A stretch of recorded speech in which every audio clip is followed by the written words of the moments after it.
నీ గురించి పట్టించుకోవడం లేదు.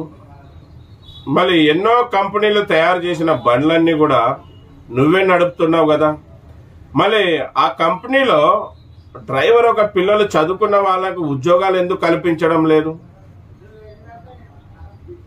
మళ్ళీ కంపెనీలు కలిగించడం లేదు. మళ్ళీ పెద్ద పెద్ద వాళ్ళకి ఎన్నో సేవలు అందిస్తున్నావు కదా. పెద్ద పెద్ద సంస్థలు, పెద్ద పెద్ద కంపెనీలు నడిపే వాళ్ళకి, ప్రజలకు ఎన్నో సేవలు అందిస్తున్నావు కదా. వాళ్ళైనా నీ పిల్లలకి ఏదైనా ఉద్యోగాలు కలిగిస్తున్నారా? లేదే.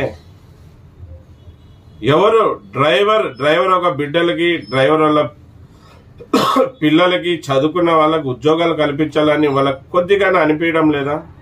ఈరోజు తింటున్నాం డ్రైవర్ తెస్తే అని ఎవరైనా ఆలోచిస్తున్నారా? ఈరోజు మా ప్రభుత్వం నడుస్తుంది ఈ ట్రాన్స్పోర్ట్ రంగం ద్వారా. ఈరోజు డ్రైవర్ ఎంతో ఆదాయం తెస్తుందని ఈ గవర్నమెంట్ అన్న